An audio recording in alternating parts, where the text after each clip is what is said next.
അല്ലാഹു സുബ്ഹാനഹു വ തആലയുടെ നിശ്ചയപ്രകാരമാണ് അവൻ്റെ പ്രപഞ്ചത്തിൽ ചലനവും നിശ്ചലനവും ഭ്രമണവും ഗ്രഹണവും എല്ലാം നടക്കുന്നത്. അവൻ്റെ അനുവാദത്തിലാണ് ഉദയവും അസ്തമയവും സംഭവിക്കുന്നത്. കഴിഞ്ഞ ഞായറാഴ്ച സെപ്റ്റംബർ 9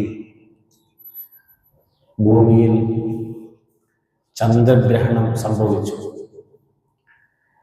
വ്യക്തിപരമായി അന്നത്തെ രാത്രി ഇതുപോലെ ഒരുമിച്ച് കൂടിയതുപോലെ നിങ്ങളുടെ കൂടെ ഒരുമിച്ച് കൂടാൻ സാധിച്ചിരുന്നെങ്കിൽ എന്ന് ഞാൻ അതിയായി ആഗ്രഹിച്ചിരുന്നു. പക്ഷേ ഇവിടെ നാട്ടിലില്ലാത്തതിൻ്റെ പേരിൽ നിങ്ങളോടൊപ്പം അന്ന് പങ്കെടുക്കുവാൻ, നിങ്ങളുടെ കൂടെ അന്ന് ഇബാദത്തിൽ കഴിഞ്ഞുകൂടാനും സാധിച്ചില്ല. അന്ന് ചന്ദ്രഗ്രഹണ ദിനത്തിൽ എൻ്റെ സ്വന്തം നാട്ടിൽ ഒരു 100-ഓളം ആളുകൾ, അതിൽ ചെറുപ്പക്കാരുണ്ട്, കുട്ടികളുണ്ട്, യുവാക്കളാണ് അധികവും, 100ഓളം ആളുകൾ ഞങ്ങളുടെ നാട്ടിലെ പള്ളിയിൽ ഒരുമിച്ച് കൂടി 10 മണി മുതൽ സുദീർഘമായി ചന്ദ്രഗ്രഹണ നമസ്കാരത്തിൽ പങ്കെടുത്തു. ഒരുപാട് വർഷങ്ങൾക്ക് ശേഷം ഏറെ സമയം നീണ്ടുനിന്ന ഒരു ചന്ദ്രഗ്രഹണമായിരുന്നു കഴിഞ്ഞ ഞായറാഴ്ച സംഭവിച്ചത്. 8:30 മുതൽ 2:30 വരെ നീണ്ടു നിന്ന സുദീർഘമായിട്ടുള്ള ചന്ദ്രഗ്രഹണം. അതിൽ തന്നെ 10 മണി മുതൽ 2:30 വരെ ഭൂമിയിൽ നിന്നാൽ നമുക്ക് നന്നായി ആ ഗ്രഹണത്തെ കണ്ണുകൊണ്ട് കാണാൻ സാധിച്ചിരുന്നു. വളരെ അത്ഭുതത്തോടുകൂടി ചുവന്ന നിറത്തിൽ ശോഭിച്ചു നിൽക്കുന്ന ചന്ദ്രനെ നമ്മൾ നോക്കിക്കണ്ടു. അന്ന് ചന്ദ്രഗ്രഹണ നമസ്കാരത്തിൽ ഓതിക്കേട്ട ചില ആയത്തുകൾ, ആ നമസ്കാരത്തിലുണ്ടായ ചില ചിന്തകൾ നിങ്ങളുമായി പങ്കുവെക്കണം എന്ന് അതിയായി ആഗ്രഹിക്കുകയാണ്. അന്ന് നമസ്കാരത്തിൽ എൻ്റെ കൂടെ 4 വയസ്സ് മാത്രം പ്രായമുള്ള എൻ്റെ മൂത്ത ആൺകുട്ടി ഉണ്ടായിരുന്നു. അവനെ സഫിൽ കൂടെ നിർത്തി നമസ്കരിക്കുന്ന സമയത്ത് എൻ്റെ ഓർമ്മകൾ പോയത് റസൂലുള്ളാഹി സ്വല്ലല്ലാഹു അലൈഹി വസല്ലമയുടെ കാലഘട്ടത്തിൽ നടന്ന ഒരു സൂര്യഗ്രഹണ നമസ്കാരത്തെക്കുറിച്ചാണ്. എൻ്റെ മകനെ തൊട്ടടുത്ത് നിർത്തി നമസ്കാരം നിർവഹിക്കുമ്പോൾ ഞാൻ ഓർത്തുപോയത് റസൂലുള്ളാഹി സ്വല്ലല്ലാഹു അലൈഹി വസല്ലമയുടെ ആൺകുട്ടിയാണ്. പ്രവാചകൻ സ്വല്ലല്ലാഹു അലൈഹി വസല്ലമക്ക് ഇബ്രാഹിം എന്ന് പറയുന്ന ഒരു ആൺകുട്ടി ഉണ്ടായിരുന്നു. നബി തങ്ങൾക്ക് 60 വയസ്സായതിനു ശേഷം കിട്ടിയ കുട്ടി, ഹിജ്റ 8-ാം വർഷം ജനിച്ച കുഞ്ഞ്. ആ കുഞ്ഞ് 1 വർഷവും 8 മാസവും മാത്രമേ ജീവിച്ചിരുന്നുള്ളൂ. പാലുകുടി പ്രായത്തിൽ നബി തങ്ങളുടെ മദീനത്ത് അന്നൊരു സൂര്യഗ്രഹണം സംഭവിച്ച ദിനത്തിൽ ആ കുഞ്ഞ് മരണപ്പെട്ടു. ഹദീസിൽ ആ സംഭവം നമുക്ക് വായിക്കാൻ സാധിക്കും. മഹാനായ അനസ് റളിയല്ലാഹു അൻഹു പറയുന്നു, ഞങ്ങളെല്ലാവരും, സഹാബാക്കളെല്ലാവരും റസൂലുള്ളാഹി സ്വല്ലല്ലാഹു അലൈഹി വസല്ലമയോടൊപ്പം ആ കുഞ്ഞ് സക്രാത്തിന്റെ നിമിഷത്തിലൂടെ കടന്നു പോകുന്ന റൂമിലേക്ക് ഞങ്ങൾ കയറി. പ്രവാചകൻ സ്വല്ലല്ലാഹു അലൈഹി വസല്ലമയിൽ ഇബ്രാഹിമിന് അതിയായി ഇഷ്ടമായിരുന്നു. കാരണം 4 പെൺകുട്ടികൾ മാത്രമേ ഉള്ളൂ. ഒടുക്കം അവസാനം വാർദ്ധക്യത്തിൽ കിട്ടിയ ആൺകുട്ടിയാണ്. അതിൽ തന്നെ ആ കുട്ടിയോട് ഇഷ്ടം കൂടാൻ വേറെയും ചില കാരണങ്ങളുണ്ട്. അതിനു മുമ്പും അബ്ദുള്ള, ഖാസിം എന്ന് പറയുന്ന 2 ആൺകുട്ടികൾ നബി സല്ലല്ലാഹു അലൈഹി വസല്ലമക്ക് ജനിച്ചിരുന്നു. അവരെല്ലാം ഇളം പ്രായത്തിൽ തന്നെ, കുഞ്ഞുനാളിൽ, ശൈശവത്തിൽ തന്നെ മരണപ്പെട്ടു എന്ന് മാത്രമല്ല, പ്രവാചകന്റെ ആൺകുട്ടികളായ ഖാസിമും അബ്ദുള്ളയൊക്കെ മരണപ്പെട്ടതിന്റെ പേരിൽ മക്കത്തെ ഖുറൈശികൾ ആഘോഷിച്ചു. പ്രവാചകന്റെ സ്വന്തം മൂത്താപ്പയായ അബൂലഹബ് ഒരു പാതിരാവിൽ വിധങ്ങളുടെയും ഖദീജയുടെയും മകനായ അബ്ദുള്ള മരണപ്പെട്ടപ്പോൾ മക്കത്തെ ഓരോ വീടുകളുടെയും വാതിൽ പോയി മുട്ടിവിളിച്ച് സന്തോഷിക്കും മുഹമ്മദിനാകെ ഉണ്ടായിരുന്ന ആൺകുട്ടിയും മരിച്ചു പോയിട്ടോ എന്ന് സന്തോഷം പ്രകടിപ്പിച്ചവരായിരുന്നു അവർ. അന്നത്തെ കാലഘട്ടത്തിൽ ആൺകുട്ടികൾ എല്ലാവരും ആഗ്രഹിച്ചിരുന്നു. ഒരു കുടുംബത്തിന്റെ, ഒരു തറവാടിന്റെ പാരമ്പര്യവും സ്വത്തുക്കളും കൈമാറിപ്പോന്നിരുന്നത് ആൺകുട്ടികൾ വൈക്കാണ്. ആൺകുട്ടികളില്ലാത്ത ആളുകളെ വാലറ്റവൻ എന്നാണ് വിളിക്കാറുള്ളത്. പ്രവാചകനെ ഭ്രാന്തൻ എന്ന് വിളിക്കുന്ന കൂട്ടത്തിൽ അവർ വിളിച്ചിരുന്നൊരു പേരായിരുന്നു വാലറ്റവൻ, പാരമ്പര്യമില്ലാത്തവൻ. ആ നബി സല്ലല്ലാഹു അലൈഹി വസല്ലമക്ക് 2 കുട്ടികൾ മരണപ്പെട്ടതിന് ശേഷം 60-ാം വയസ്സിൽ കിട്ടിയ കുട്ടിയാണ് ഇബ്രാഹിം. കുട്ടിക്ക് സ്വന്തം ഉപ്പാപ്പയായ ഇബ്രാഹിം അലൈഹിസ്സലാമിന്റെ പേര് തന്നെ വെച്ചതിന്റെ ഉള്ളിൽ ആ കുഞ്ഞിനോട് നിബിധങ്ങൾക്ക് എത്രത്തോളം സ്നേഹമുണ്ടായിരുന്നു എന്ന് നമുക്ക് മനസ്സിലാക്കും. രോഗശയ്യയിൽ സക്രാത്തിൽ കിടക്കുന്ന ഇബ്രാഹിം എന്ന് പറയുന്ന 1 വയസ്സും 8 മാസവും പ്രായമുള്ള ആ കുഞ്ഞിനെ നബി സല്ലല്ലാഹു അലൈഹി വസല്ലം മാറോടണച്ചു. ഹദീസിൽ പ്രവാചകൻ ആ കുഞ്ഞിന് ചുടുചുംബനം കൊടുത്തു. നിബിധങ്ങൾ മരിക്കാനായി കിടക്കുന്ന ആ കുഞ്ഞിന്റെ ആ വാസന, ആ ഗന്ധം എന്ന നിബിധങ്ങൾ സല്ലല്ലാഹു അലൈഹി വസല്ലം വലിച്ചെടുത്തു. നിബിധങ്ങൾ ആ കുഞ്ഞിനെ തിരുനബിയുടെ മൂക്കുപയോഗിച്ചുകൊണ്ട് നന്നായി ഒന്ന് ആ കുഞ്ഞിനെ മണത്തു. കുഞ്ഞിനെ നന്നായി ഒന്ന് മണത്തു. നിബിധങ്ങളുടെ അവസ്ഥ കണ്ട് നിബിധങ്ങളുടെ കണ്ണിൽ നിന്ന് കണ്ണുനീര് വരുന്നത് കണ്ടപ്പോൾ മഹാനായ അബ്ദുറഹ്മാൻ ഔഫ് ചോദിച്ചു, അല്ലാഹുവിന്റെ റസൂലേ, അങ്ങ് കരയുകയാണോ? ക്ഷമിക്കണം എന്ന് ഞങ്ങളെ പഠിപ്പിച്ചത് അങ്ങല്ലേ? അങ്ങ് കരയുകയാണോ അല്ലാഹുവിന്റെ പരീക്ഷണത്തിന്റെ പേരിൽ? സല്ലല്ലാഹു അലൈഹി വസല്ലം മറുപടിയായി പറഞ്ഞു, ഇബ്നു ഔഫേ, അല്ലാഹു തന്ന ഈ പരീക്ഷണത്തിന്റെ പേരിൽ പൊറുതികേടിന്റെ പേരിലുള്ള കരച്ചലല്ലേ ഇത്? ക്ഷമ കെട്ടിട്ടുള്ള കരച്ചലല്ലേ ഇത്? മറിച്ച് എന്റെ പൊന്നോമന കുഞ്ഞിനോടുള്ള എന്റെ സ്നേഹത്തിന്റെ, എന്റെ കരുണയുടെ, എന്റെ വാത്സല്യത്തിന്റെ, എന്റെ ദയയുടെ പേരിൽ ഞാൻ പൊയ്ക്കുന്ന ഒരു പിതാവിന്റെ കണ്ണുനീരുകളാണ്. ഒരു പിതാവിന്റെ കണ്ണുനീരുകളാണ്. തുടർന്ന് സക്രാത്തിന്റെ അവസാന ശ്വാസം വലിച്ച ഇബ്രാഹിമിനെ കയ്യിൽ പിടിച്ചുകൊണ്ട് നബി സല്ലല്ലാഹു അലൈഹി വസല്ലം പറഞ്ഞു, ഇന്നൽ ഐന ലതദ്മ വൽ ഖൽബു യഹ്സൻ. കണ്ണുകൾ കണ്ണുനീർ വാർക്കും, ഹൃദയത്തിൽ വേദനയുണ്ടാകും. വലാ നഖൂലു ഇല്ലാ മാ യുർദി റബ്ബന. എന്നാൽ ഞങ്ങളെ റബ്ബ് ഞങ്ങൾക്ക് തന്ന പരീക്ഷണത്തിൽ ഞങ്ങൾ റബ്ബിനെതിരെ ഒരു വാക്ക് പോലും ഉരിയാടൂല. റബ്ബിന് ഇഷ്ടപ്പെടാത്തൊരു വാക്കോ ചിന്തയോ നിങ്ങളുടെ മനസ്സിലുണ്ടാവില്ല. ഇബ്രാഹിമേ, ഞങ്ങളിൽ നിന്ന് നീ വിട പറയുകയാണ്. കുഞ്ഞുനാളിനെ നീ മടങ്ങിപ്പോവുകയാണ്. നീ വിട പറയുന്നതിൽ ഞങ്ങൾ ഏറെ ദുഃഖിതയാണ് എന്ന് പറഞ്ഞു റസൂൽ സല്ലല്ലാഹു അലൈഹി വസല്ലം ആ കുഞ്ഞിനെ കയ്യിൽ പിടിച്ചുകൊണ്ട് പൊട്ടിക്കരഞ്ഞു. ആ കുഞ്ഞിന്റെ മറമാടൽ കർമ്മം നിർവഹിക്കുന്നതിന്റെ ഇടയിലാണ് നബി സല്ലല്ലാഹു അലൈഹി വസല്ലം ഒരു വാർത്ത കേട്ടത്. മക്കത്ത്, മദീനത്ത് അന്ന് സൂര്യഗ്രഹണം സംഭവിച്ചിരിക്കുന്നു. നബിതങ്ങൾ മകൻ മരണപ്പെട്ട ദിവസം തന്നെ സൂര്യഗ്രഹണം സംഭവിച്ചപ്പോൾ മദീനത്തുണ്ടായിരുന്ന സഹാബാക്കൾക്കൊക്കെ കൗതുകമായി, അത്ഭുതമായി. അവര് പല ആളുകളും അറിവില്ലാത്തതിന്റെ പേരിൽ പറയാൻ ആരംഭിച്ചു, നബിതങ്ങളുടെ കുഞ്ഞ് മരണപ്പെട്ടതിന്റെ പേരിൽ, ഇബ്രാഹിം മരണപ്പെട്ടതിന്റെ പേരിൽ ഇതാ സൂര്യഗ്രഹണം സംഭവിച്ചിരിക്കുന്നു എന്ന് പറയാൻ തുടങ്ങി.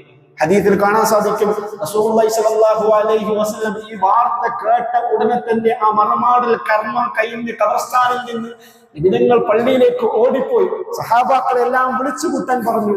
അവരെ സാക്ഷിയാക്കിക്കൊണ്ട് റസൂൽ സല്ലല്ലാഹു അലൈഹി വസല്ലം പറഞ്ഞു, ഇന്നൽ ഖമറ വശംസ് ഇന്നശംസ വൽ ഖമറ ആയതാൻ മിൻ ആയാതില്ലാഹ്. സൂര്യനും ചന്ദ്രനും അല്ലാഹുവിന്റെ ദൃഷ്ടാന്തങ്ങളിലെ 2 ദൃഷ്ടാന്തങ്ങളാണ്. വഇന്നഹുമാ ലാ യൻകസിഫാനി ലിമൗതി അഹദിൻ വലാ ലിഹയാതിഹി.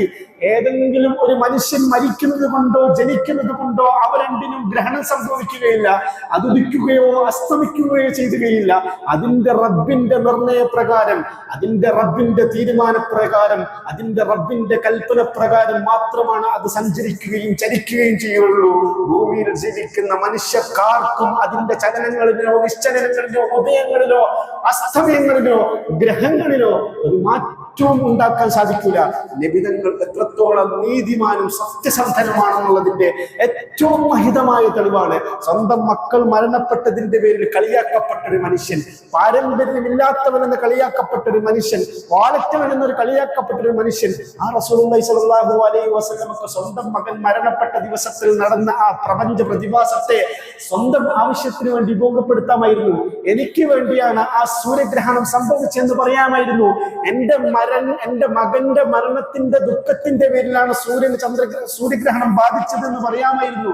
എന്നാൽ നബി സല്ലല്ലാഹു അലൈഹി വസല്ലം അനുയായികളെ പഠിപ്പിച്ചത് ഇന്നഹുമാ ആയതാൻ, അല്ലാഹുവിന്റെ ദൃഷ്ടാന്തങ്ങളാണ്.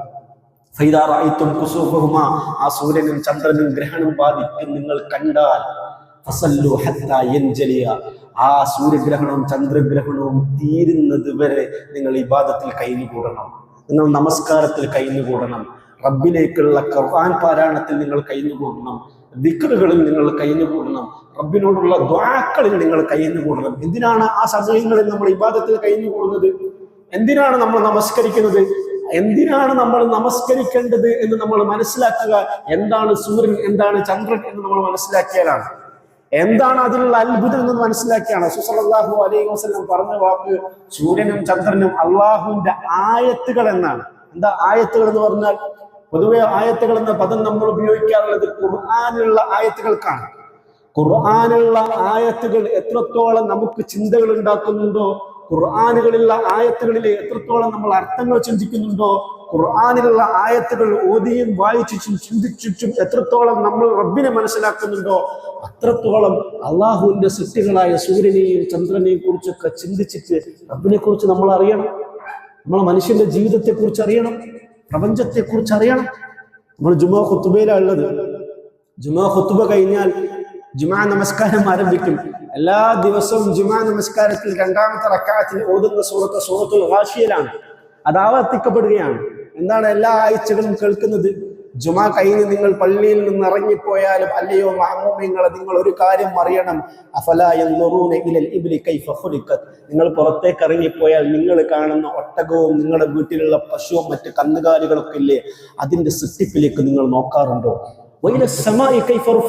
നിങ്ങളുടെ തലക്ക് മുകളിൽ ഉയർത്തി വെച്ചിരിക്കുന്ന ആകാശത്തെ കുറിച്ച് നിങ്ങൾ ചിന്തിക്കാറുണ്ടോ? നിങ്ങൾ നോക്കാറുണ്ടോ? തലകുമ്പിട്ടിരുന്ന് ഫോണിലേക്കും വാട്സപ്പിലേക്കും ഇൻസ്റ്റഗ്രാമിലേക്കും നോക്കുന്നത് പോലെ തല ഉയർത്തിയിട്ടുന്ന ആകാശത്തിലുള്ളതിലേക്ക് നോക്കാറുണ്ടോ? ഖുർആനിൽ 33 തവണ സൂര്യനെ കുറ്റി പറഞ്ഞിട്ടുണ്ട്. 27 തവണ ഖുർആനിൽ ചന്ദ്രനെ പറ്റിയും പറഞ്ഞിട്ടുണ്ട്. ഖുർആനിൽ ഒരു സൂറത്തിന്റെ പേര് തന്നെ സൂറത്തു ശംസ് ആണ്. والشمس وضحاها والقمر إذا تلاها والنهار إذا جلاها. ഖുർആനിൽ ഒരു സൂറത്തിന്റെ പേര് തന്നെ സൂറത്തുൽ ഖമർ എന്നാണ്. اقتربت الساعة وانشق القمر وإن يروا آية يعرضوا ويقولوا سحر مستمر എന്ന് ആരംഭിക്കുന്ന സൂറത്തുൽ ഖമർ സൂറത്തുൽ ശംസ് ഇതെല്ലാം വെറുതെ പറഞ്ഞു പോകുന്നതാണോ? ഇതിന്റെ പിറകിലൊന്നും പ്രത്യേകിച്ച് ഉദ്ദേശ ലക്ഷ്യമൊന്നുമില്ലേ? മനുഷ്യർ ഇതിനെക്കുറിച്ച് ചിന്തിക്കേണ്ടതില്ലേ? തബാറകല്ലദീ ജഅല ഫിസ്സമാഇ ബുറൂജൻ വജഅല ഫീഹാ സിറാജൻ വഖമറൻ മുനീറാ. അല്ലയോ മനുഷ്യരെ, നിങ്ങൾ മുകളിലേക്ക് നോക്കിയാൽ കാണുന്ന ആകാശത്തിൽ ലക്ഷോപലക്ഷ കോടിക്കണക്കിന് എണ്ണം വരുന്ന ഗാലക്സികളെ സംവിധാനിച്ചത് അള്ളാഹുവാണ്. ബുറൂജ് എന്നാണ് ഖുർആൻ പറഞ്ഞ പദം. ബുറൂജ് എന്ന് പറഞ്ഞാൽ ഗാലക്സികൾ. മലയാളത്തിൽ ക്ഷീരപഥം എന്ന് പറയും. നമ്മൾ ജീവിക്കുന്നത് മിൽക്കി വേ എന്ന് പറയുന്ന ഗാലക്സിക്കകത്താണ്. അതിൻ്റെ അകത്തുള്ള നക്ഷത്രങ്ങളെയും ഗ്രഹങ്ങളെയും മാത്രമേ നമ്മൾ കണ്ടിട്ടുള്ളൂ. ആ മിൽക്കി വേ തന്നെ ലക്ഷോപലക്ഷക്കണക്കിന് കിലോമീറ്റർ ദൂരത്തിലുള്ള ലക്ഷോപലക്ഷക്കണക്കിന് വരുന്ന നക്ഷത്രങ്ങളുള്ള ക്ഷീരപഥമാണ്. അതിന് പുറത്ത് എത്ര ക്ഷീരപഥങ്ങൾ ഉണ്ടാവും, അതിൻ്റെ അകത്ത് എത്ര നക്ഷത്രങ്ങൾ ഉണ്ടാവും, അതിൽ നമ്മൾ പോലും കണ്ടിട്ടില്ലാത്ത ഭൂമി ഉണ്ടാവുമോ ഇല്ലയോ? അല്ലാഹു അഅലം. ബുറൂജൻ തബാറകല്ലദീ ജഅല ഫിസ്സമാഇ ബുറൂജൻ വജഅല ഫീഹാ സിറാജ. ആ ആകാശത്ത് അല്ലാഹു സുബ്ഹാനഹു വ തആല ഒരു വിളക്കിനെ ആക്കി. എന്താ വിളക്ക് കൊണ്ട് അള്ളാഹു ഉദ്ദേശിച്ചത്? വിളക്ക് കൊണ്ട് അള്ളാഹു ഉദ്ദേശിച്ചത് സൂര്യനെയാണ്. വഖമറൻ മുനീറ, പ്രകാശം പരത്തുന്നതായ, പ്രകാശം ചൊരിച്ചുന്നതായ ചന്ദ്രനെയും അള്ളാഹു സുബ്ഹാനഹു വ തആല സംവിധാനിച്ചു. നിങ്ങൾ നോക്കൂ, ആ ഖുർആനിലെ പദം എത്ര മനോഹരാണ്. സൂര്യനെ കുറിച്ച് അള്ളാഹു പറഞ്ഞത് വിളക്ക് എന്നാണ്. പക്ഷേ ചന്ദ്രനെ കുറിച്ച് അള്ളാഹു വിളക്ക് എന്ന് പറഞ്ഞില്ല. മറിച്ച് ചന്ദ്രൻ കേവലം പ്രകാശം പരത്തുക മാത്രമേ ചെയ്യുന്നുള്ളൂ എന്നാണ് ഖുർആനിലെ സൂറത്തുൽ ഫുർഖാനിലെ 21-ാമത്തെ ആയത്തിൽ അള്ളാഹു പറയുന്നത്. നമുക്കെല്ലാം അറിയുന്ന കാര്യമാണ്, സൂര്യന് സ്വന്തമായിട്ട് പ്രകാശവും ചൂടും പ്രൊഡ്യൂസ് ചെയ്യുന്ന ഒരു നക്ഷത്രമാണ് എന്നുള്ള കാര്യം നമുക്കൊക്കെ അറിയുന്ന കാര്യമാണ്. പക്ഷേ ചന്ദ്രന് സ്വന്തമായിട്ട് പ്രകാശമില്ല.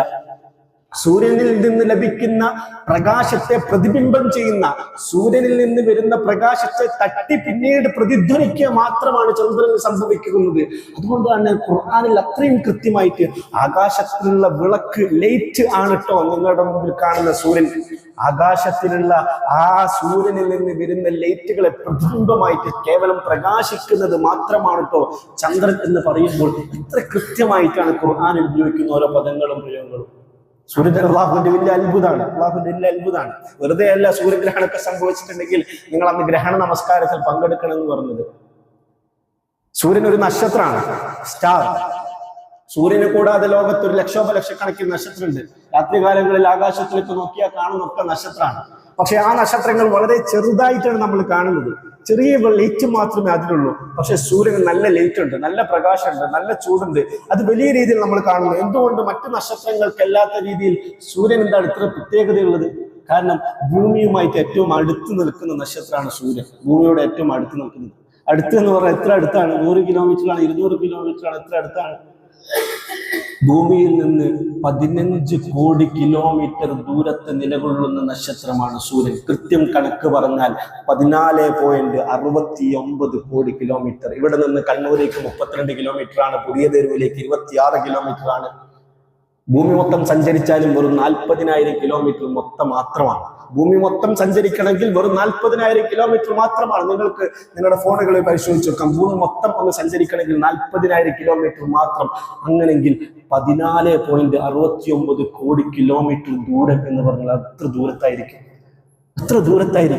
ആ ദൂരത്ത് നിന്ന് ലഭിക്കുന്ന ചൂടാണ്, ആ ദൂരത്ത് നിന്ന് ലഭിക്കുന്ന പ്രകാശമാണ് ഭൂമിയിൽ നമ്മൾ അനുഭവിക്കുന്നത്. ഒരു ലൈറ്റ് പോലെ അല്ലാഹു സുബ്ഹാനഹു വ തആല സംവിധാനിച്ചിരിക്കുന്നു.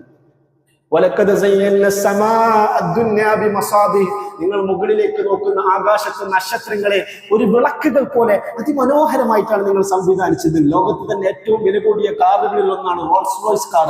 ആ കാറിന്റെ അകത്തിൽ തന്നെയുള്ള ഇന്റീരിയറിൽ ഏറ്റവും മനോഹരമായിട്ടുള്ള ഒരു ഇന്റീരിയറാണ് സ്കൈ, നൈറ്റ് സ്കൈ എന്ന് പറയുന്ന ഡിസൈൻ. എന്ന് പറഞ്ഞാൽ ആകാശത്തിലേക്ക് നോക്കിയാൽ ഏത് രീതിയിൽ നക്ഷത്രങ്ങൾ ഉണ്ടാവുമോ ആ രീതിയിൽ റോൾസ് റോയ്സ് കാറിന്റെ മുകളിൽ നക്ഷത്രങ്ങളെ പോലെ LED ബൾബുകൾ സംവിധാനിച്ചിരിക്കുന്ന ഇന്റീരിയറുകൾ. അത് അത്ര മനോഹരമായത് കൊണ്ടാണ് റോൾസ് റോയ്സ് പോലും സ്വീകരിച്ചത്. അത്ര മനോഹരമാണ്. രാത്രികളിൽ ഇരുളുകളിൽ ആകാശത്തിലേക്ക് നോക്കുമ്പോൾ ലക്ഷോപലക്ഷക്കണക്കിന് വരുന്ന നക്ഷത്രങ്ങൾ ഇങ്ങനെ മിന്നി നിൽക്കുന്നത്. അതിന്റെ വെളിച്ചമാണ് ഭൂമിയിൽ ലഭിക്കുന്നത്, അതിന്റെ ചൂടാണ് ഭൂമിയിൽ ലഭിക്കുന്നത്. ആ കിലോമീറ്ററുകൾക്ക് അപ്പുറത്ത് നിന്ന് വരുന്ന ചൂട്, ആ വെളിച്ചമാണ് പകലുകൾ നമ്മൾ ഉപയോഗിക്കുന്നത്. ആ വെളിച്ചം വൈകുന്നേരത്തിൽ അസ്തമിക്കുമ്പോഴാണ് നമുക്ക് ലൈറ്റ് ആവശ്യമായി വരുന്നത്. ആ ലൈറ്റ് പ്രൊഡ്യൂസ് ചെയ്യാൻ വേണ്ടി എത്ര ലക്ഷക്കണക്കിന് രൂപ നമ്മൾ ചെലവാക്കേണ്ടി വരുന്നു? കറണ്ട് ഉൽപ്പാദിപ്പിക്കാൻ വേണ്ടി നമ്മൾ എത്ര അധ്വാനിക്കേണ്ടി വരുന്നു? എപ്പോഴാണ് നമ്മൾ കറണ്ടിലേക്ക് ആവശ്യമായി വരുന്നത്? പകലുകളിൽ സൂര്യൻ അസ്തമിക്കുമ്പോഴാണ് രാത്രികാലങ്ങളിൽ നമുക്ക് വിളക്ക് ആവശ്യമായി വരുന്നത്. ആ പകലുകളിൽ എങ്ങനെയാണ് ഈ വെളിച്ചം ഉണ്ടാകുമെന്ന് ചിന്തിക്കാറുണ്ടോ? നമ്മളെ ഭൂമിയിൽ 71% വെള്ളമാണ്. അതേസമയത്ത് സൂര്യനിൽ 74% ഹൈഡ്രജനാണ്. ഈ സൂര്യനിലുള്ള ഹൈഡ്രജൻ ഹീലിയമായി മാറുന്ന പ്രോസസ്സാണ് സൂര്യനിൽ ഓരോ സെക്കൻഡ് സംഭവിച്ചുകൊണ്ടിരിക്കുന്നത്. ഒരു സെക്കൻഡിൽ 60 കോടി ഹൈഡ്രജനാണ് ഹീലിയമായി മാറുന്നത്. ആ ഹീലിയമായി മാറുന്ന സമയത്ത് അതിൻ്റെ ഒരു എനർജിയാണ് ഭൂമിയിൽ ലഭിക്കുന്നത്. അതിൻ്റെ ഒരു മാസ്, അതിൻ്റെ ഒരു പവറാണ് ഭൂമിയിൽ ലഭിക്കുന്നത്. ഒരു ഉദാഹരണം വളരെ സിമ്പിളായി പറഞ്ഞാൽ, നമ്മളൊരു ബിസ്ക്കറ്റ് എടുക്കുക. ആ ബിസ്ക്കറ്റ് നമ്മളൊന്ന് തൂക്കി നോക്കിയിട്ട് ഒരു 3 ഗ്രാം ഉണ്ട് എന്ന് കരുതുക. അതിനുശേഷം നമ്മൾ ബിസ്ക്കറ്റ് ഒന്ന് പൊട്ടിച്ച് നമ്മൾ കഴിക്കാൻ നോക്കുന്ന സമയത്ത് ആ ബിസ്ക്കറ്റിൽ നിന്ന് വളരെ ചെറിയ രീതിയിൽ 1 മില്ലിഗ്രാം കണക്കിനുള്ള പൊടി നിലത്ത് വീണു, ഇല്ലേ? കാണാറുണ്ട്. അതുപോലെ സൂര്യനിൽ ഹൈഡ്രജൻ ഹീലിയമായി മാറുമ്പോൾ ഓരോ സെക്കൻഡിലും 60 കോടി ഹൈഡ്രജൻ ഹീലിയമായി മാറുമ്പോൾ വളരെ ചെറിയ തോതിലുള്ള ഒരു മാസ്, ഒരു പവർ, ഒരു എനർജി പുറന്തള്ളപ്പെടുന്നു. ആ പുറന്തള്ളപ്പെടുന്ന മാസിന്റെ പവറിന്റെ എനർജിയാണ് ഭൂമിയിൽ നമുക്ക് അനുഭവപ്പെടുന്നത്. പക്ഷെ അതിന്റെ പവർ എത്രയാണെന്ന് അറിയുമോ? അതിന്റെ പവർ 10,000 കോടി ന്യൂക്ലിയർ ബോംബിന്റെ അത്ര പവർ ഉണ്ട്. 10,000 കോടി. നമ്മളെ ഹിരോഷിമയിലും നാഗസാക്കിയിലൊക്കെ ബോംബിട്ടു. ന്യൂക്ലിയർ ബോംബ് എന്നാണ് പറയുക, ആറ്റം ബോംബ്. ഹിരോഷിമയിലും നാഗസാക്കിയിലൊക്കെ ബോംബിട്ടതിന്റെ പേരിൽ ആ നാട് അങ്ങനെ തന്നെ ഇല്ലാതായി. വർഷങ്ങളായിട്ട് അവിടെ മനുഷ്യന്മാർക്ക് ജീവിക്കാൻ സാധിക്കുന്നില്ല. അതിനുശേഷം UN ചേർന്ന് ഇനി ലോകത്താരും ഇങ്ങനെ അണുബോംബുകളൊന്നും ആണവായുധങ്ങളൊന്നും യുദ്ധങ്ങൾക്ക് ഉപയോഗിക്കാൻ പാടില്ല എന്ന് നമ്മൾ തീരുമാനിച്ചു. കാരണം 100 അണുബോംബുകൾ ഭൂമിയിലേക്ക് ഇട്ടാൽ ഭൂമി മുഴുവൻ നശിച്ചു പോകുമെന്നാണ്. ഹിരോഷിമയിലും നാഗസാക്കിയിലും ഇട്ട രീതിയിലുള്ള 100 ബോംബുകൾ ഭൂമിയിൽ ഇട്ടിട്ടുണ്ടെങ്കിൽ ഭൂമി മൊത്തം നശിച്ചു പോകും എന്നാണ് കണക്കാക്കപ്പെടുന്നത്. അങ്ങനെയെങ്കിൽ 100 അണുബോംബുകൾ കൊണ്ട് മാത്രം ഭൂമി നശിച്ചു പോകുമെങ്കിൽ ഓരോ സെക്കൻഡുകളിലും സൂര്യനിൽ ഉണ്ടാകുന്നത് 10,000 കോടി ന്യൂക്ലിയർ ബോംബുകളുടെ പൊട്ടിത്തെറിയുടെ പവറാണ് സൂര്യനെ സംഭവിക്കുന്നത്. സ്വാഭാവികമായിട്ടും അത്രയും ചൂട്, അത്രയും ശബ്ദ തരംഗങ്ങൾ, അത്രയും അൾട്രാവയലറ്റ് രശ്മികൾ ഭൂമിയിൽ ഉണ്ടാവണം. പക്ഷെ ഭൂമിക്ക് അങ്ങനെ അനുഭവപ്പെടുന്നില്ല. ആ രീതിയിലുള്ള ചൂട് നമുക്ക് അനുഭവപ്പെടുന്നില്ല, ആ രീതിയിലുള്ള പ്രകാശം നമുക്ക് അനുഭവപ്പെടുന്നില്ല. സാധാരണഗതിയിൽ നമ്മൾ ചന്ദ്രനെ നോക്കാറുണ്ട്. ചന്ദ്രന്റെ ഫോട്ടോ കാണുന്ന സമയത്ത് ചന്ദ്രനിൽ മുഴുവനായിട്ട് ഗർത്തങ്ങളായിരിക്കും, കുഴികളായിരിക്കും. കാരണം സ്ഥിരമായിട്ട് ചന്ദ്രനിൽ ഒരുപാട് ഒഴുക്കുകളും മറ്റൊക്കെ വന്ന് വീഴുന്നുണ്ട്. പക്ഷെ ഭൂമിയിൽ ആ രീതിയിൽ ഉൽക്കകൾ വന്ന് വീഴുന്നില്ല. ഭൂമിയിലേക്ക് വരുന്ന അൾട്രാ വയലറ്റ് രശ്മികളെ, അതിശക്തമായിട്ടുള്ള ശബ്ദ തരംഗങ്ങളെ എവിടെയോ വെച്ച് തടയപ്പെടുന്നു. കഴിഞ്ഞ നൂറ്റാണ്ടിലാണ് അത് കണ്ടെപ്പെട്ടത്. വാൻ അലൻ എന്ന് പറയുന്ന അമേരിക്കൻ സയന്റിസ്റ്റ് ആണ് അത് കണ്ടെത്തിയത്. ആകാശത്തിൽ നമ്മൾ കാണുന്നതിന്റെ പുറമേ പ്രതലത്തിൽ ഒരു ബെൽറ്റ് സംവിധാനിച്ചിട്ടുണ്ട്, ഒരു കാന്തിക വലയം സംവിധാനിച്ചിട്ടുണ്ട്. ആ കാന്തിക വലയത്തിന് പിന്നെ സയന്റിസ്റ്റുകൾ വാൻ അലൻ റേഡിയേഷൻ ബെൽറ്റ് എന്നൊക്കെ പേര് നൽകി. ആ വാൻ അലൻ റേഡിയേഷൻ ബെൽറ്റ് നമ്മുടെ ആകാശത്തിൽ ഉള്ളതിന്റെ പേരിലാണ് സൂര്യനിൽ ഓരോ സെക്കൻഡിലും 10,000 കോടി പവർ വരുന്ന എനർജി പ്രൊഡ്യൂസ് ചെയ്യുന്ന ബോംബുകൾക്ക് തുല്യമായിട്ടുള്ള പവർ ഉണ്ടായാലും എനർജി ഉണ്ടായാലും അത്രത്തോളം ചൂടോ, അത്രത്തോളം വെളിച്ചമോ, അത്രത്തോളം അൾട്രാ വയലറ്റ് രശ്മികളോ അല്ലെങ്കിൽ മറ്റു ഉൽക്കകളോ ഒന്നും വന്നിട്ട് ഭൂമി തകർന്നു പോവാതെ ഇങ്ങനെ കാലങ്ങളായി നിലകൊള്ളുന്നത് എന്ന് മനസ്സിലാക്കേണ്ട ഖുർആൻ പറഞ്ഞത് അത്ര കൃത്യമാണ്.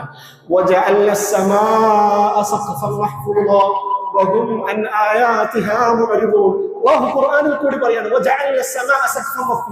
നിങ്ങൾ മുകളിലേക്ക് നോക്കിയാൽ കാണുന്ന ആകാശല്ലേ, ആ ആകാശത്തെ ഞാൻ നിങ്ങൾക്കൊരു മച്ചായിട്ടാണ് സംവിധാനിച്ചത്. ഒരു മച്ച് പോലെ നമ്മൾ ഈ പള്ളിക്ക് ഒരു മച്ചുണ്ടാക്കിയിട്ടുണ്ട്. ഈ മച്ചുണ്ടാക്കിയത് വെയിൽ കൊള്ളാൻ പാടില്ല, മഴ പെയ്യുമ്പോൾ നമുക്ക് തലയിൽ വന്ന് വെള്ളം വീഴാൻ പാടില്ല.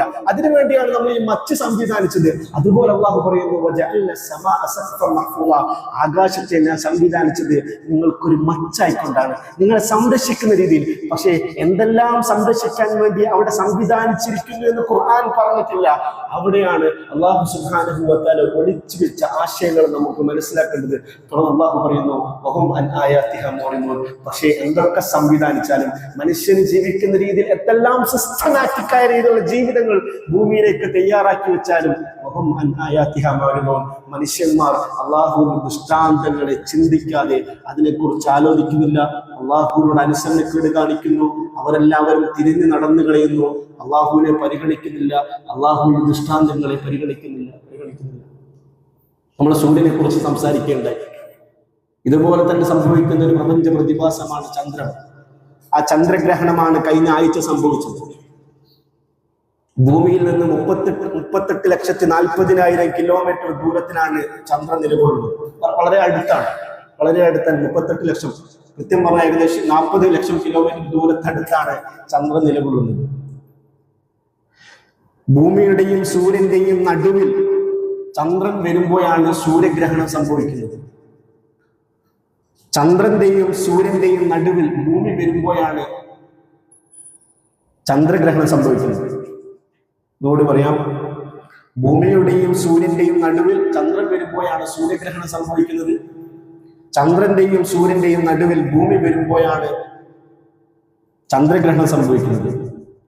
ഇപ്പോൾ ചന്ദ്രഗ്രഹണം സംഭവിച്ച ശേഷം ഇനി എത്ര വർഷം കഴിഞ്ഞാണ് കൃത്യമായി ചന്ദ്രഗ്രഹണം സംഭവിക്കുക എന്ന് കൃത്യമായിട്ട് കാൽക്കുലേറ്റ് ചെയ്ത് പറയാൻ പറ്റും. കാരണം അങ്ങനെ പറയാൻ പറ്റുന്നതിന്റെ കാരണം അത്ര കൃത്യമായിട്ടാണ്, അത്ര സ്പെസിഫൈ ആയിട്ടാണ് ഇതെല്ലാം സഞ്ചരിക്കുന്നത്.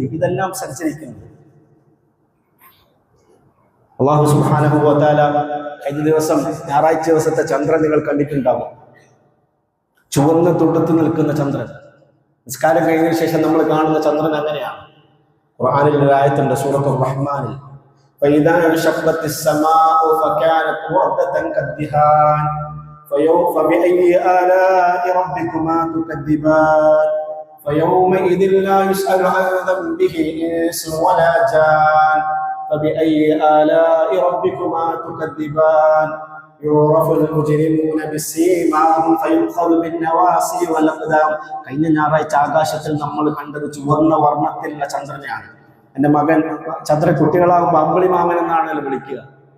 സാധാരണഗതിയിൽ വെളുത്ത കളറിൽ കാണുന്ന അമ്പിളി മാമനെ അന്നത്തെ ദിവസം 11 മണി സമയത്ത് ചുവപ്പ് കളറിൽ കണ്ടപ്പോൾ മകൻ എന്നോട് ചോദിച്ചു, ഉപ്പ എന്താണ് ചുവപ്പ് കളറിലുള്ള അമ്പിളി മാമൻ? ഖുർആൻ പറഞ്ഞത് എത്ര കൃത്യമാണ്. ഖിയാമത്ത് നാളിൽ സംഭവിക്കുന്ന സമയത്ത് ആകാശം പൊട്ടിച്ചിതറും. അന്ന് സൂര്യനെയും ചന്ദ്രനെയും ചുവന്ന വർണ്ണത്തിൽ നിങ്ങൾക്ക് കാണാൻ സാധിക്കും.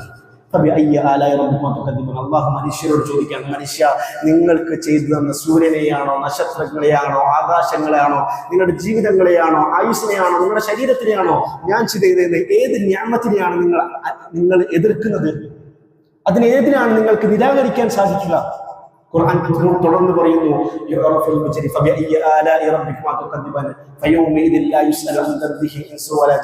അന്നത്തെ ദിവസം ഒരു മനുഷ്യനോടും അവൻ എന്തെല്ലാം നന്മകൾ ചെയ്തു എന്തെല്ലാം തിന്മകൾ ചെയ്തു എന്ന് ചോദിക്കേണ്ടത് ആവശ്യം വരില്ല. മറിച്ച്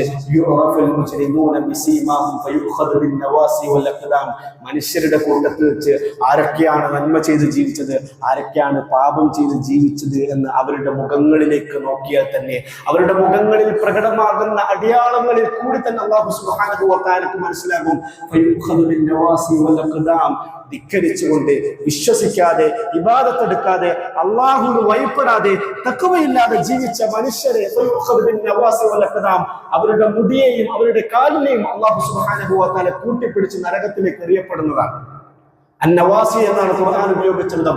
മൂർദാവിലുള്ള മുടിക്ക് പിടിക്കുമെന്നാണ് ഖുർആൻ ഉപയോഗിച്ച വിധം.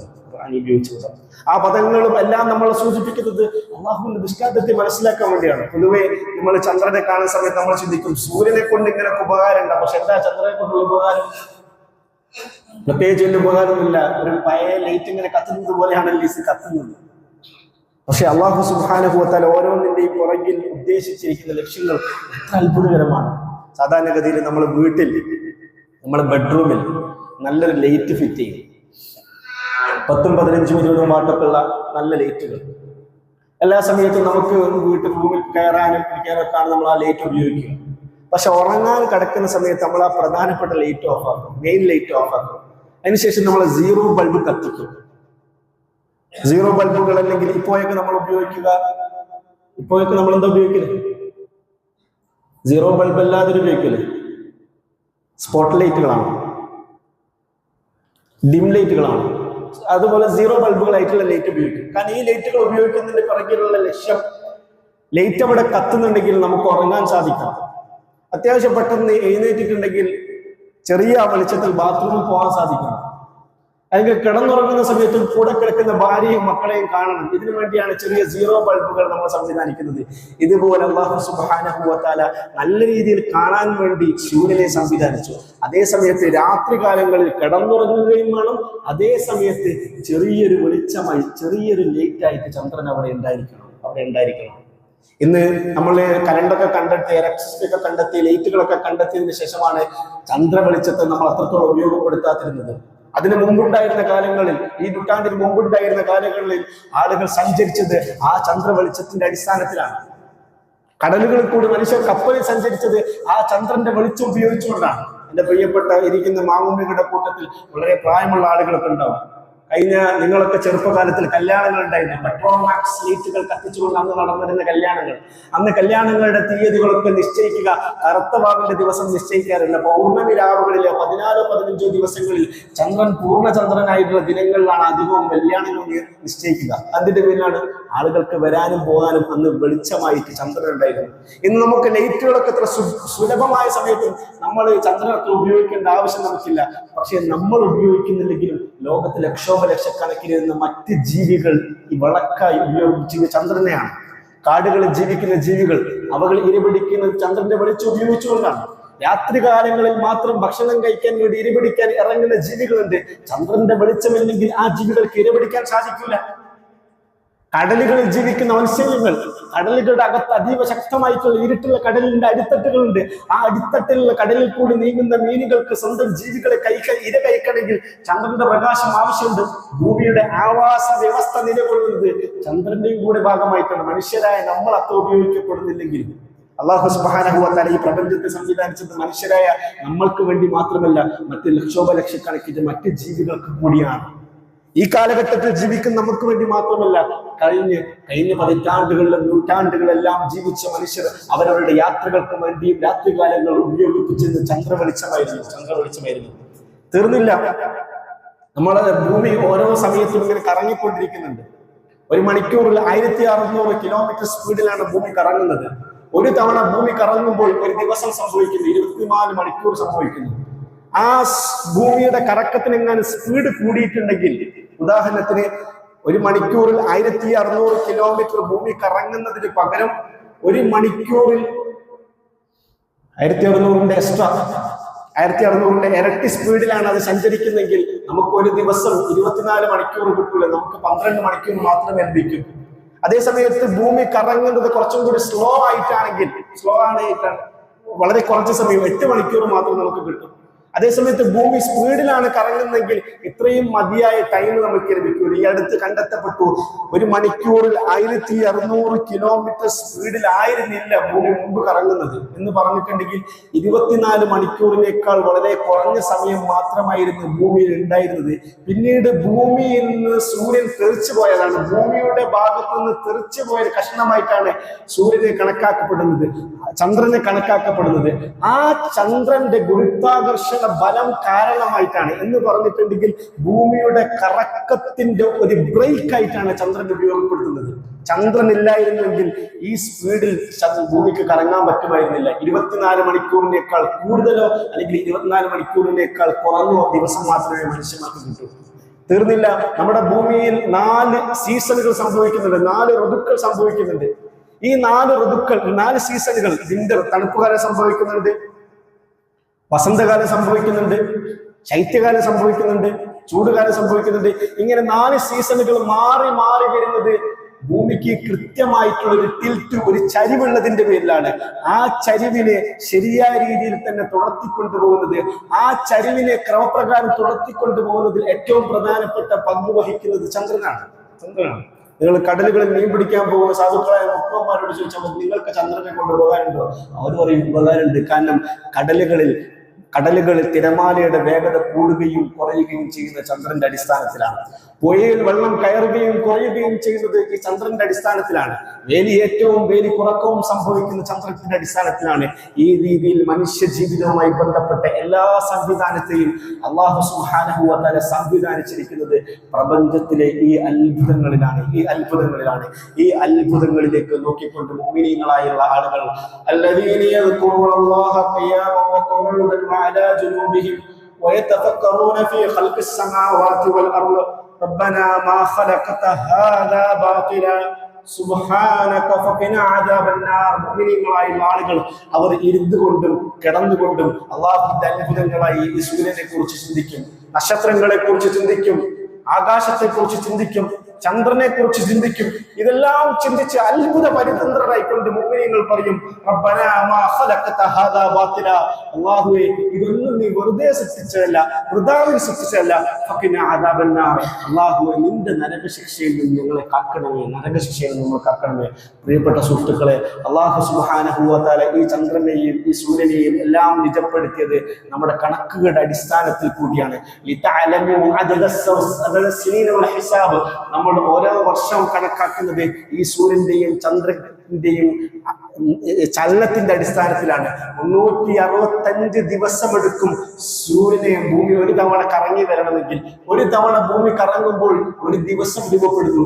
ഈ രീതിക്ക് നമ്മളെ ക്ലോക്കിലുള്ള ടൈമുമാകട്ടെ, നമ്മളെ കലണ്ടറിലുള്ള ടൈമാകട്ടെ, ഇതെല്ലാം നിശ്ചയിക്കുന്നത് സൂര്യന്റെ അടിസ്ഥാനത്തിലാണ്. നമ്മൾ സൂര്യവർഷ കണക്ക് സൂണാർ കലണ്ടറാണ് നമ്മൾ ഉപയോഗിക്കുന്നതെങ്കിൽ, അതേ സമയത്ത് നമ്മൾ ഹിജ്രി കലണ്ടറാണ് ഉപയോഗിക്കുന്നതെങ്കിൽ ഹിജ്രി കലണ്ടർ പ്രകാരം ഒരു വർഷത്തുള്ളത് 355 ദിവസമാണ്. കൃത്യമായിട്ട് 305 ദിവസമാണ് ചന്ദ്രൻ ഒരു തവണ കറങ്ങി വരാനായിട്ട് എടുക്കുന്നത്.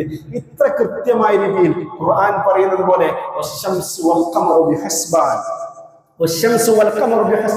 അല്ലാഹു സുബ്ഹാനഹു വ തആല സൂര്യനെയും ചന്ദ്രനെയും കൃത്യമായിട്ടുള്ള കണക്കുകളുടെ അടിസ്ഥാനത്തിലാണ് ഇത് സഞ്ചരിക്കുന്നത്.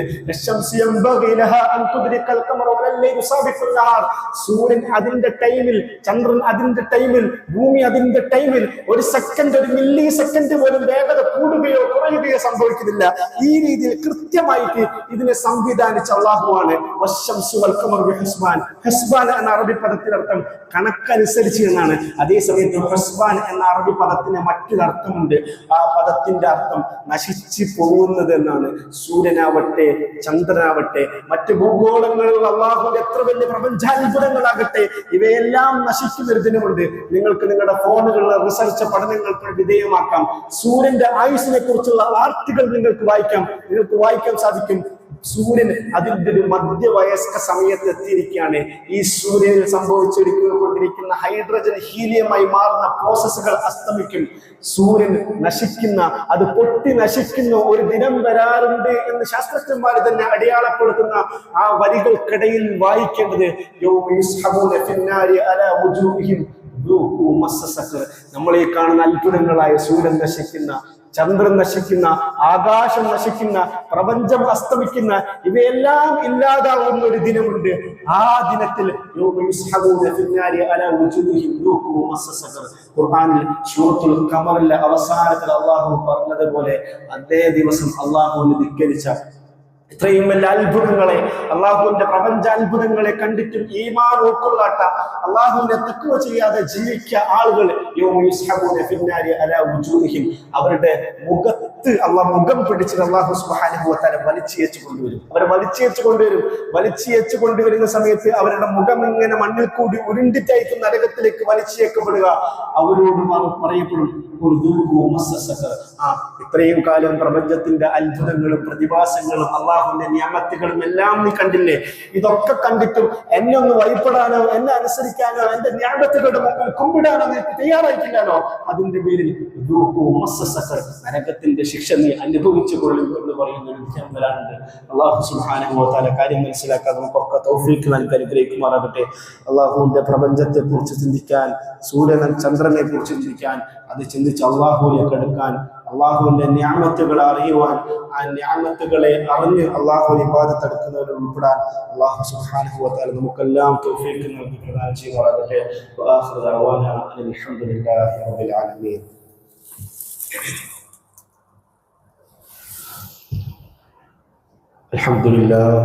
الحمد لله الكريم المعبود واشهد ان لا اله الا الله الرحيم المحمود واشهد ان نبينا محمد صلى الله عليه وسلم اشرف مولود صلى الله على محمد وعلى اله وبارك وسلم تسليما كثيرا فيا ايها الناس اتقوا الله حق تقاته فقد قال الله تعالى في القرآن الكريم يا